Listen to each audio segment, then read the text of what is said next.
third year of the war. The Red Army was getting ready for the Battle of Belarus. The mass use of tanks was particularly impossible there, among forests and marshes. The constraint of the tank maneuver should have been compensated by the Soviet cavalry, for which there were no impassable terrain. 3 years had passed since the beginning of the war. The Red Army was going to liberate Belarus. Together with tanks and artillery, cavalry units went forward.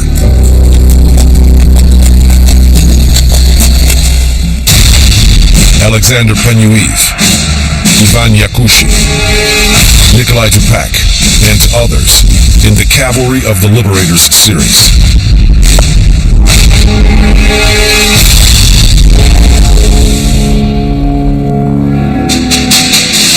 In the pre-war years, the number of Soviet cavalry units constantly decreased. By the year 1938, and by the beginning of the war, out of the 7 corps commands and 32 cavalry divisions, there were 4 corps and 13 divisions left. Thus, the number of service arm was decreased 2.5 times, and the cavalry units were transformed into the motorized ones. Alexander Penyuev recollects. The squadron commander became the tank squadron commander. Row, strike. The squadron members refused. In spite of the difficulties of service, cavalrymen were the greatest patriots of their service arm. I had to part company with my horse, but I did not take off the spurs and the nice felt either. In the epoch of motors, the concept of the cavalry use changed. The new field manual provided for use of cavalry units together with tank units, motorized infantry, and aviation. At the same time, cavalrymen had to get into the breakthrough and operate at the enemy's communications. In other words, nobody among the leaders of the Red Army intended to use the cavalry for the infamous attacks with swords against tanks. During the year of the Great Patriotic War, the cavalryman's tactics was close to that of the motorized infantry. Ivan Yakushin recollects. Horses were used as a means of transportation. The order to dismount was given. The ringleaders took the horses and left, and the cavalrymen fought as the infantry.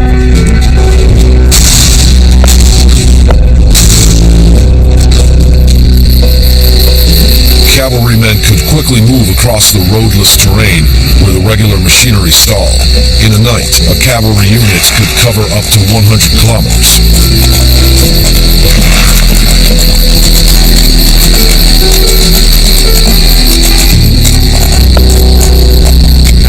Nikolai Tupak recollects. Trot, gallop, endless orders. Do not spare horses. Do not spare horses. In the time of peace, you could have gone on trial for a blown horse. Now, horses would fall dead because of the cardiac rupture. The cavalry participated in almost all the operations of the Red Army as mobile units during the Great Patriotic War. Near Stalingrad, it was 3 cavalry corps which ensured the deployment of the 2nd Guards Army, without which the entrapping of Paulus's army could have failed. Later on, the attacking Soviet troops used the cavalry units, undemanding to provisions and the quality of roads, to capture important points and lines in the enemy's rear. Georgy Zhukov, the chief of the General Staff, formulated the tasks of the cavalry for 1941 as follows. When the enemy's rear has enveloped for several hundred kilometers in the forest and is not protected against the major subversive operations on our part, the raids of the Red cavalrymen in the enemy's rear could play a decisive role in the disorganization of its control and supply, and hence the defeat of the Nazi troops.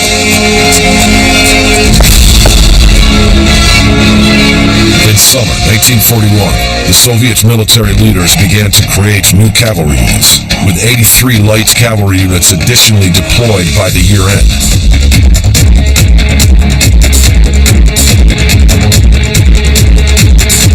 In December, the Supreme Command issued an order according to which cavalry divisions were unified into Cavalry Corps, reporting to the front commanders.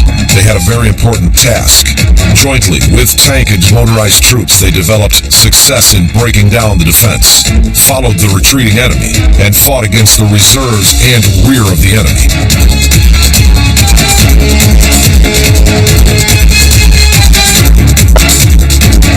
15 cavalry divisions participated in the Battle of Moscow. The 1st Guards Corps of General Pavel Belov and 2nd Guards Cavalry Corps of General Dovator was especially successful there. Lev Mikhailovich Dovator headed a separate cavalry group back in August 1941. Formed of Cossack regiments, the cavalry body of troops raided the enemy's rear for the first time, attacked the communications, destroying headquarters, transport, warehouses, and personnel of the Nazis.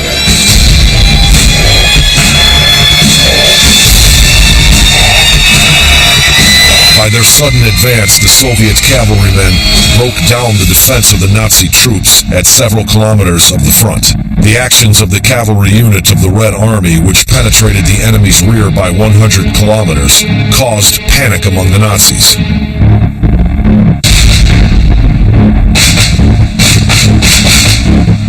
Dovator's Cossacks killed over 2,500 soldiers and officers of the enemy, destroyed 9 tanks, over 200 vehicles, several military warehouses. The Nazi leaders suggested a large monetary reward for Dovator's head and created special units to capture him, but the cavalrymen were imperceptible.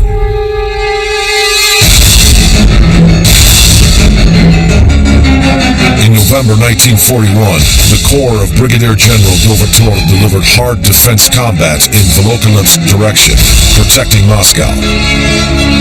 On December 11, the Corps was relocated to the area of Kubinka, having covered 150 kilometers in the rear of the Nazi troops. The Corps came to the river Rossiya in 8 days.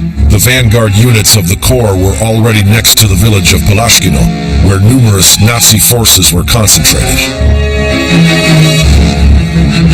To the opposite from the village, under the steep bank of the river, Dovator placed the field headquarters of the Corps and climbed to the riverbank to examine the location of the enemy's defense in person. The Nazis opened fire. The general was deadly wounded by a machine gun burst. The Cossacks surrounded the village of Palashkino and avenged for their commander in a vicious fight, having destroyed the enemy's group.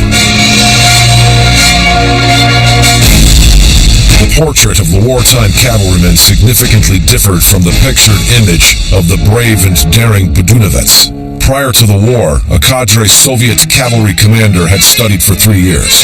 Not only could he perfectly ride and take care of the horse, but also underwent a broad general military training. The cadets received the basic information about all the service arms with which the cavalry cooperated during the battle. As a result, a military expert able to command not only a cavalry, but also a rifle section and sometimes a company graduated from school.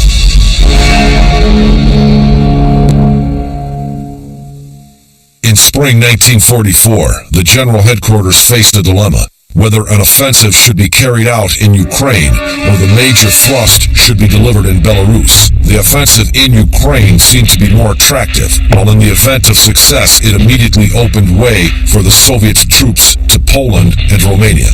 However, in such a case, the advancing Soviet troops faced the real danger of receiving a blow in the flank from the so-called Belarusian Balcony, where the defense of the Nazi army group center in articulated dispositions were located. As a result, the general headquarters decided to begin the offensive in Belarus in order to liquidate the Belarusian protrusion and to defeat the army group center.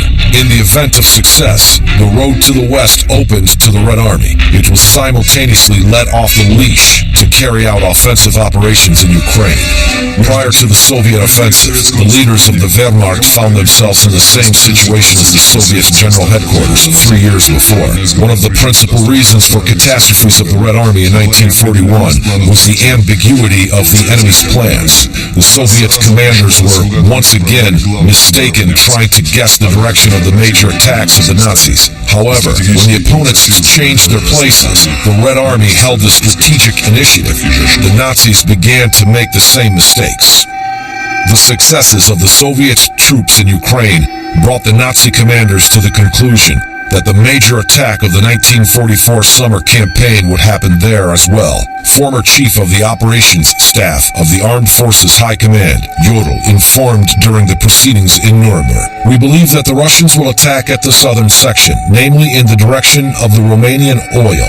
That is why our major tank divisions were concentrated in the area of the southern groups of armies.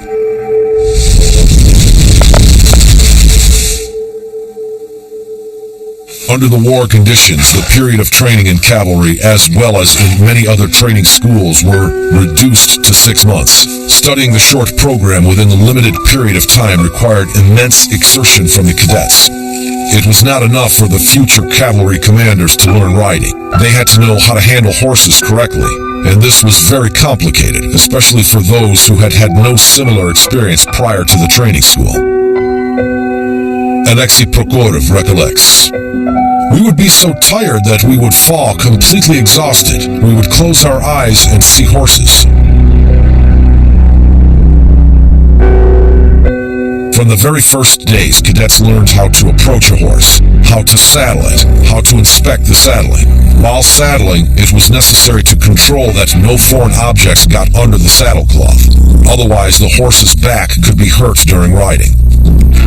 Another nuance. When putting the saddle onto the horse's back, it was required not to put it into its place immediately, but to put on the neck first, and then move so as to straighten the tucked hair on the back. Otherwise, the horse's back could be hurt during riding. Alexander Penuev recollects. Of course, all of this is quite simple, but there are lots of such nuances, and the cavalryman has to know them by heart, as his combat effectiveness is directly dependent on the condition of his horse.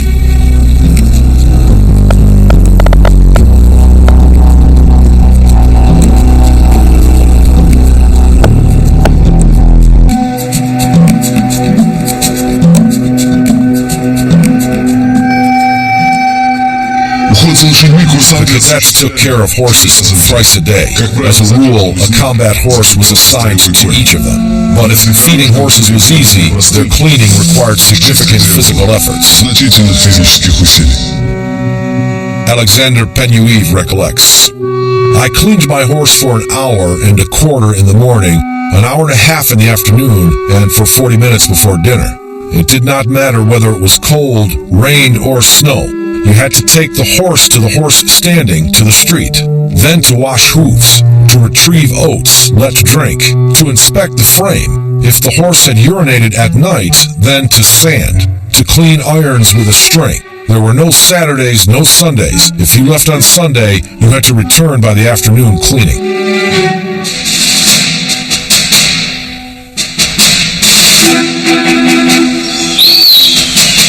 Learning to ride began with strengthening the seat. Cadets learned to ride without a saddle. A horseman let his horse run in training trot, controlling it with twisters only.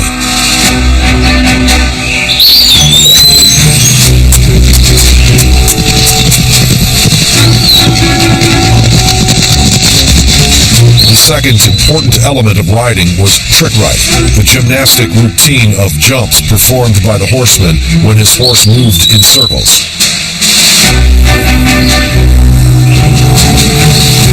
The training was crowned by learning the basics of stunts on horseback.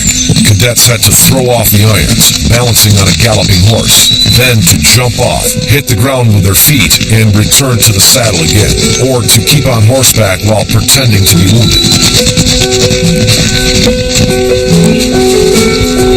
Alexander Penuev recollects.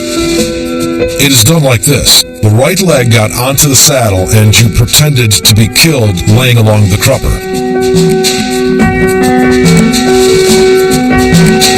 horse moves on its own. The enemy does not shoot. Having approached, you jump to the saddle, take out the sword, and the fighting starts.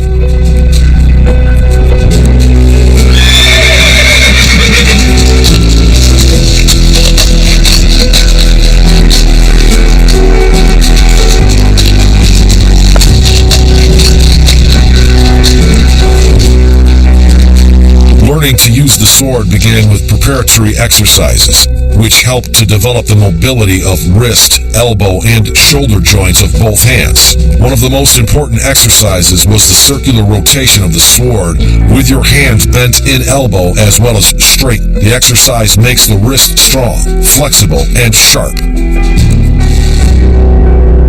The second exercise is moving your hands down to the right and to the left, so that the blade makes the full circle. Upon exercising on the ground, the cadets began to master them on horseback. The so-called osier chopping was part of the training.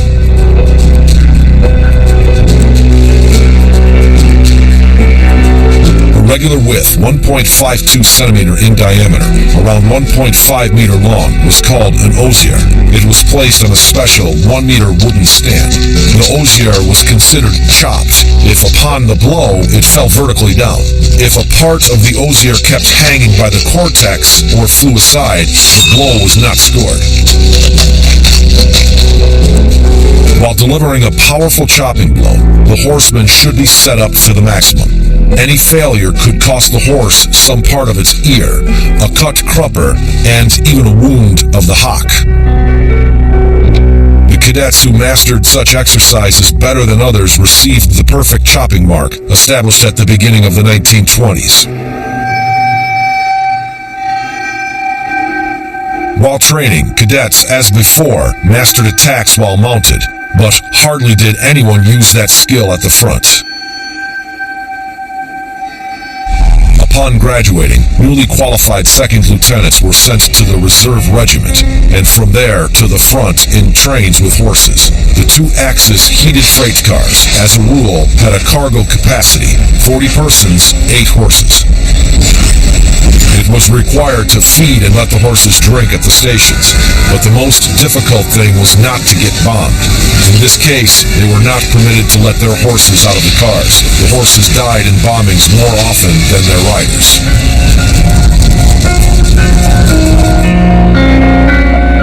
Nikolai Dereviankin recollects. At Staraya Russa, we were bombed. People ran out. And what about horses? Oh, they neighed. They just cried, asked to let them out of the car.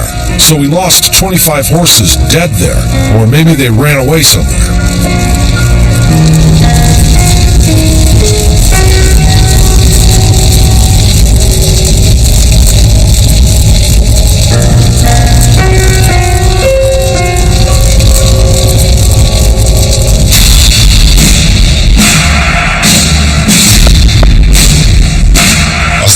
The principal weapon of the cavalrymen was a combat horse, a rifle, and a sword. The cavalry sword was intended for mounted battles only. With the sword blade, it was possible to chop as well as stab with the same result. For the sword blow to become deadly, it had to be powerful, quick, precise, and cutting. The principal fire weapon of a cavalry regiment was machine guns. The old but reliable and powerful Maxim machine gun, called by the gunmen as if it were their comrade. Maxim was in operational service. A horse and machine gun squadron with 16 machine guns on machine gun carriers was included into the regiment. In 1930, the machine gun was seriously modernized. The Maxims were widely used in the Red Army. There was also an air defense variant of the machine gun, from which it was possible to hit low-flying aircraft. It is with the Maxim machine guns of the 1910-1930 model that the Red Army entered the Great Patriotic War. Gunmakers upgraded the Maxim, equipped it with a simplified aiming sight, and replaced the water-filling opening with a wide neck in the jacket of the barrel water cooling. It permitted the soldier to cool the gun quickly in winter, filling the jacket with ice and snow.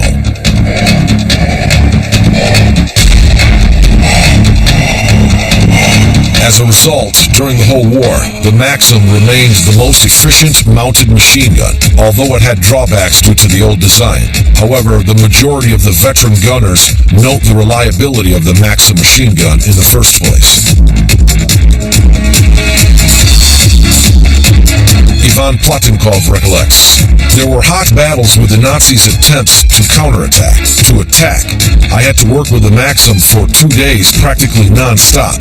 The liquid boiled, evaporated, the barrel was hot, but the gun continued to fire."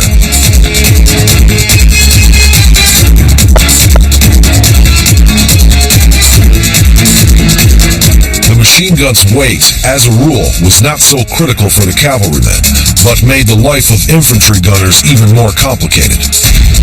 The Maxim mounting weight, over 30 kilograms, the gun's body 16 kilograms, the plate 8 kilograms, the box with the ammunition belt for 250 cartridges, enough for 30 seconds of uninterrupted fire, 10 kilograms, and the infantry had to carry all of that with them.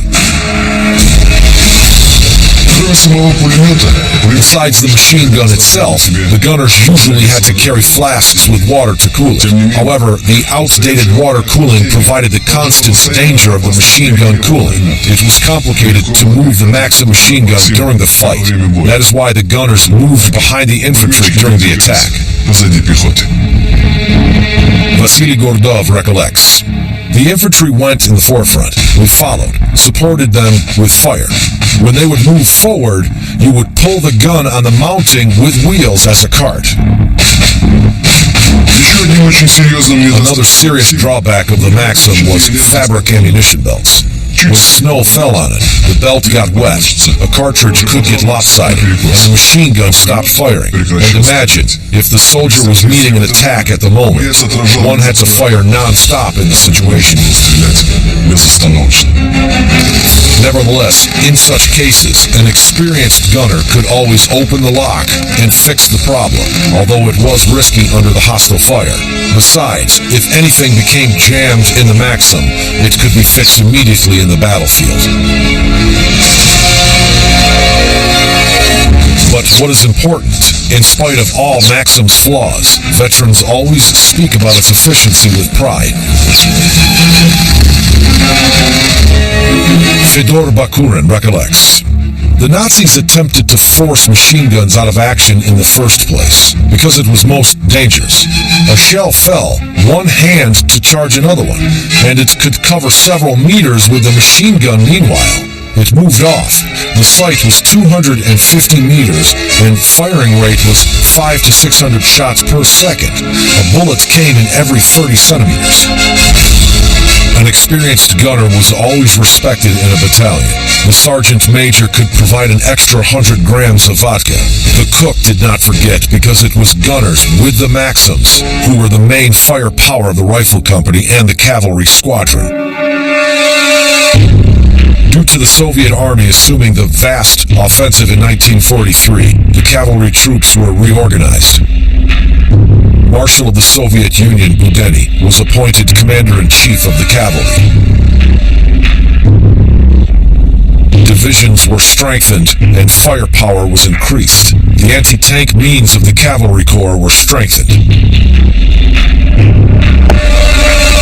The Red Army included 8 cavalry corps, including 7 Guards Corps in the field forces and 3 separate cavalry divisions in Transbaikal and the Far East. 1 cavalry corps was in Iran. In 1943, the cavalry played an important part in the Battle of the Caucasus.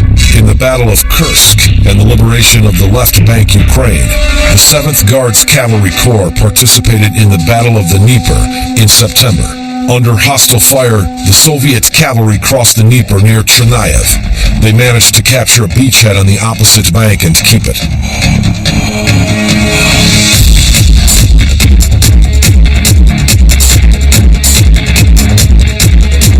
Further, to develop the success of the breakthrough battle, the cavalry corps began to unite into motorized cavalry groups.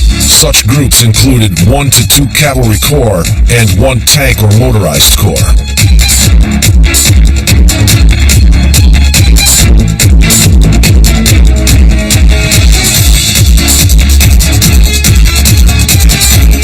thousands of tanks, self-propelled guns, and aircraft got ready to deliver a crushing blow to the enemy.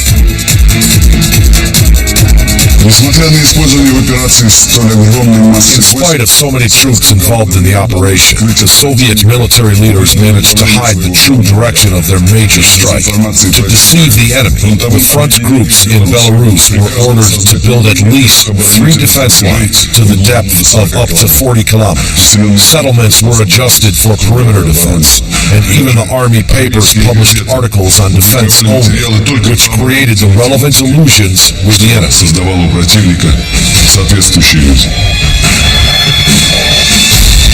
The regrouping of troops was occupied by thorough camouflage. In the immediate battle area, units and bodies of troops moved in small groups at night only. It was not permitted to make fire neither in the daytime or at night. The 5th Guards and the 2nd Tank Army, as well as a part of the bodies of troops of the long-range aviation which had to participate in the operation, were in the southern wing of the Soviet-German front. To make the Red Army appear to deliver the major strike in the south, for the military leaders of the Wehrmacht, a false body of troops of 9 rifle divisions, strengthened with tanks and artillery, was created in the right wing of the 3rd Ukrainian front, to the north of Chisinau. That area was filled with dummy tanks and anti-aircraft artillery. To be more persuasive, fighters patrolled the territory where aggregations of troops and military equipment were simulated. The Soviet preparations in Belarus could not go unnoticed, but owing to the camouflage, the Nazi did not pay any particular attention to them. It was indicated in a German newsletter of June 13, 1944, evaluating the enemy's situation in the Eastern Front. The offensive of the Soviet troops being prepared against the Army Group Center is designed to mislead the Nazi military leaders concerning the direction of the principal strike and to remove the reserves from the area between Carpathians and Cavalry.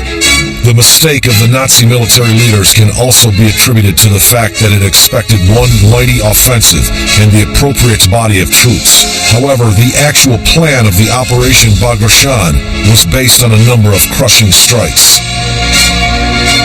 At the initial stage, operations were planned to envelop Vitebsk and Vabruisk, to crush the 3rd Tank and 9th Armies of the Nazis. After that, the offensive in the direction of Minsk to envelop the 4th Nazi Army. Thus, in 2 stages, all the 3 armies forming part of the Army Group Corps were crushed.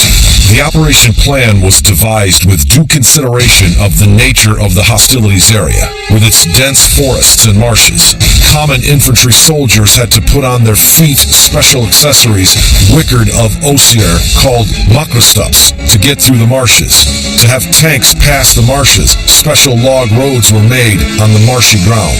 Such conditions turned out to be perfect for the use of cavalry. The Soviet cavalry had to prove once again that they were still irreplaceable and could efficiently operate in the conditions of the current war.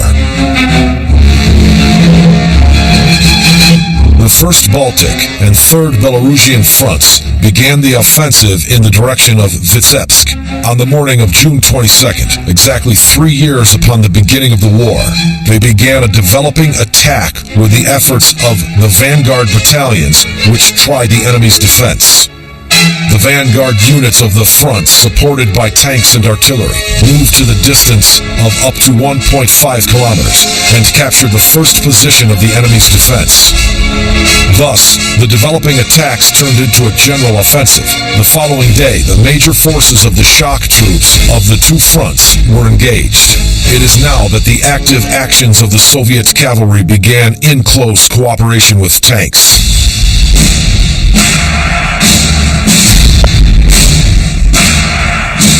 By the evening of June 23, 1944, a breach developed in the setup of the Nazi troops, which was entered by a motorized cavalry group. It started deep into the Nazi troops passing by the Vitebsk fortress. In the battles with the retreating, dispirited enemy, the training school skills of cavalry attacks were quite useful. Alexander Klimov recollects. For the first time in my life, I got into a cavalry attack. I did not kill my first Nazi. He was running as if he were mad. I hesitated for a second and hit him on his helmet. He fell. My blade wrenched. My elbow was sore for 2 weeks after that. Had the blade gone to the left, I would have cut off my horse's leg. I caught up with the next one, held back my horse, and cut off the Nazi's head with a bend. The blood rushed. I hit the third one on the shoulder.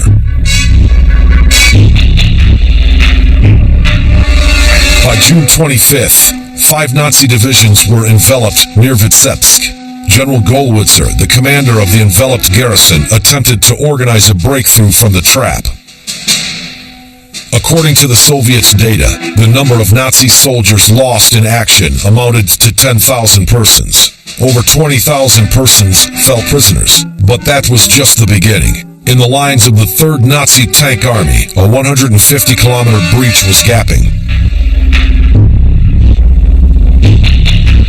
The offensive of the 1st Belarusian Front in the direction of Babruisk began one day after Vitebsk. By June 26th, Babruisk was enveloped from 2 sides, and between the shock troops, a narrow corridor of just some 25 kilometers was left. And the following day, the units of the 9th and 1st Guards Tank Corps joined to the north of the town. Around 40,000 persons of the 9th Nazi Army were enveloped. By June 29th, Babruisk was captured.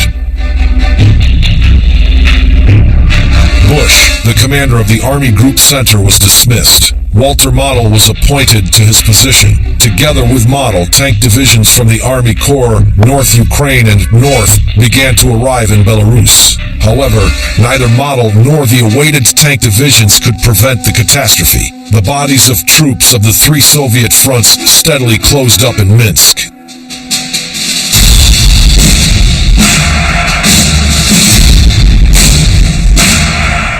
Starting from the first days of its offensive, the Cavalry Corps moved by 40 to 50 kilometers per day. The regiments moved in a special order, which enabled them to efficiently attack the enemy and to counter their attacks. First, paired patrols, main and side ones, came. Then, the advanced party moved at the distance of sound and visual signaling. This included a fortified sword platoon, a machine gun carrier, and a weapon. On the move, the cavalrymen marched in 3. As soon as the Nazis opened fire, the soldiers on the sides threw their reins to the horsemen in the middle, jumped off their horses, making a skirmish line, and he took the horses away from fire.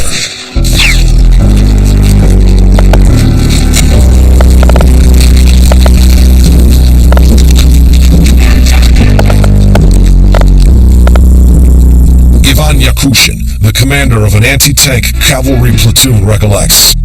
We had it different from the infantry. The 45 caliber anti-tank gun was pulled by 4 horses instead of 2. A 57mm gun was pulled by 6 horses. The horses were strong and tallow. During our actions in the Nazi rear, each squadron was given a weapon. I, as the platoon commander, had to be next to the weapon where the most dangerous situation in the battle could happen. That is why I was by the weapon as a rule, which was attached to the advance party.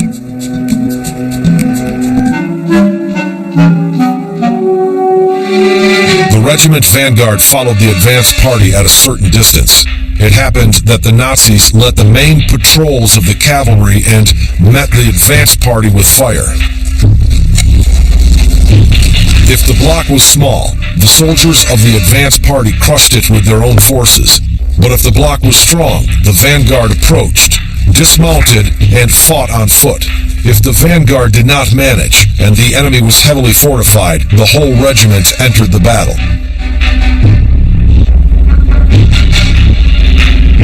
The artillery following the cavalry turned to fire with open sights. Each regiment weapon was pulled by 6 horses. In the field, gallop in a column, observing the distance of 30 meters. The battery came to the fire position. Drivers followed the commander's orders, turned horses. The 6 made a semicircle with the radius of the same 30 meters. The straighteners aimed the weapon at the enemy, and the loader took the shell required. 1 minute had passed from the batteries going to the fire position to fire. Carts turned all around. They were usually used as a transportation means. And when the battle began, the machine gun was taken off the cart and the horses, and it was taken to the rear. However, in the event of cavalry attacks, they actually turned around, the same as during the Civil War. Cavalrymen opened fire from machine guns. During the offensive, the cavalrymen were prohibited from making fire at the encampments. Smoke from them revealed the regiment location. Movement stopped often. Carts stalled in the marsh. Then cavalrymen made a wood road. They cut thin trees and put the flooring with perches across. If required, thicker logs were put along the way, fastened with young fir trees.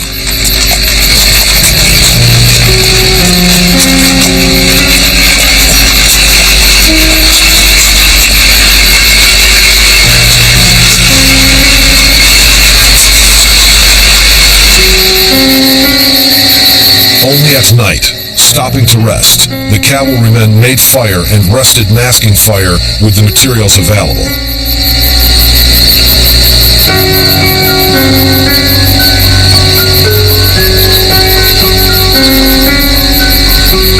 With the dawn, the order, "Fall into line," was heard. The soldiers took their places, hungry, and movement continued in the direction indicated by the guides.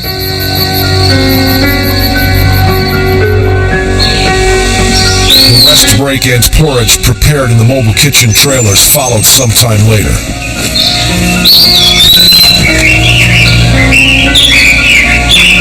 As a rule, the cavalrymen had quite good food, but if the kitchen trailers were late during the offensive, the soldiers replenished their supplies at the expense of the food captured from the enemy.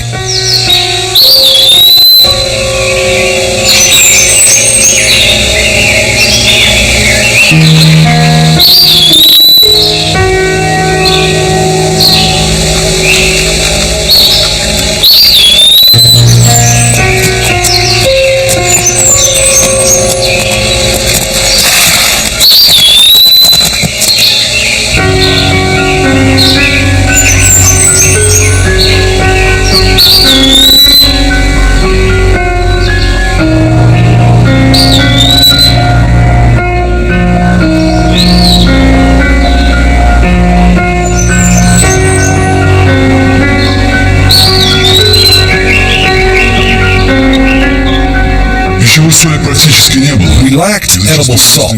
Potash salt, which was used as a fertilizer in the fields, was procured instead in villages. Sometimes, in the absence of pots, the cases of the German gas masks were used to prepare food.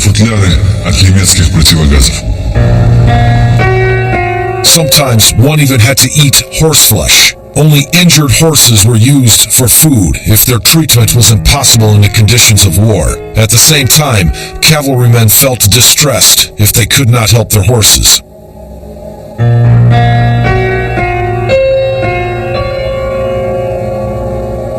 Nikolai Dupac recollects. It happened that our commissar died.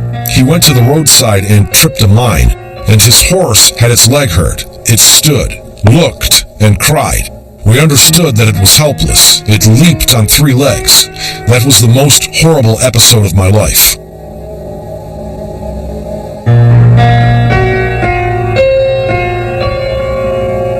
But if the battlefield conditions permitted, the cavalrymen tried to cure even the critically wounded horses. It is not surprising that cavalrymen would sometimes care more about their horse's food than about their own. A war horse had to eat 4 kilos of oats a day, a cart horse 6 kilos, an artillery horse 8 kilos. As a rule, there were no delays with oat supplies to the units. Alexander Klimov recollects. Fodder was supplied regularly. Besides, each platoon had a cart with oats that was the emergency ration. Each cavalryman had 2 bags with oats at the saddle, the emergency ration as well. It could be used only following the order. But it happened, especially in the offensive, that we had to use the pasture forage. Ivan Yakushin recollects. We came to the Vitebsk region and there was nothing there. Neither hay nor straw. Horses began to eat horse lines. This could cause gripes and whatnot. We had to take off straw roofs from old abandoned houses.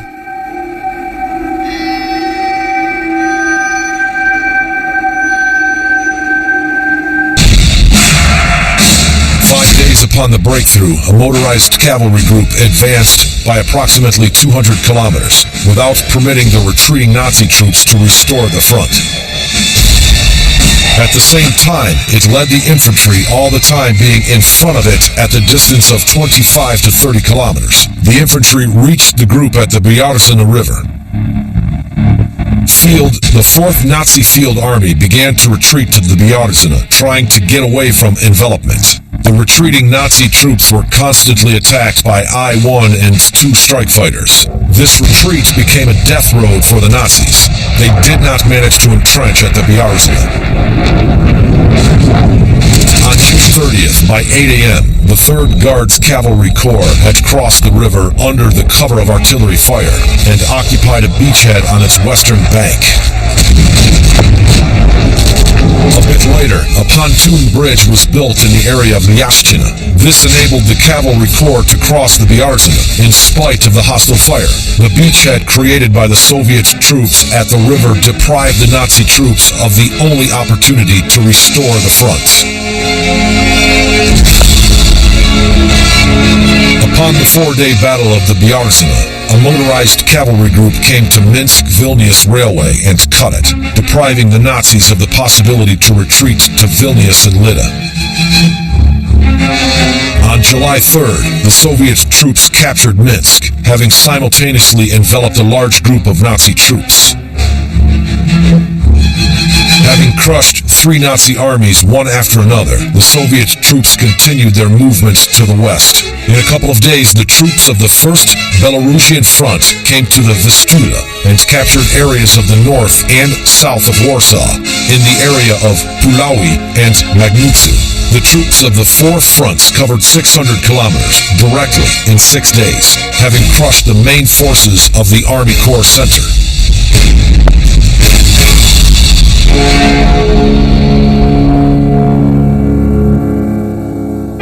Alexander Penuev. In his recommendation to awarding the Order of Alexander Nevsky, the commander of the Rifle Regiment which supported my division with fire noted, Captain Penuev used the old Russian method of rolling the battery, ensuring constant support of the infantry. What did I do? One battery fired and the second one marched. As soon as it occupied the fire position, I ordered the battery, which has fired already, to move forward. The fire is not that strong, but it is ready any time.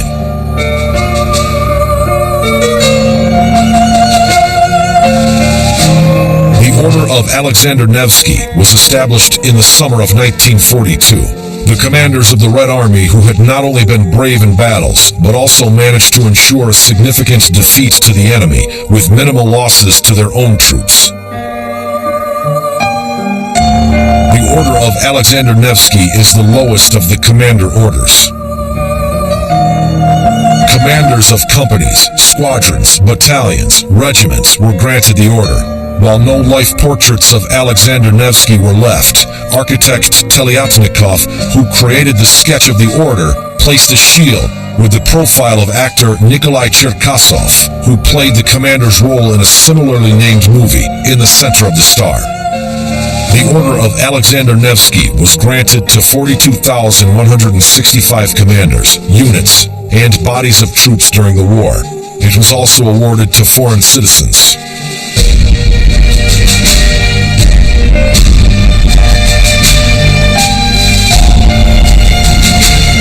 The defeat of the Army Corps Center in Belarus enabled the 1st Ukrainian Front to take the offensive and came to the Vistula, having created a large Sandomir base area. It is the Vistula base areas that would have become the starting point of the jump to the heart of Germany, to the Oder.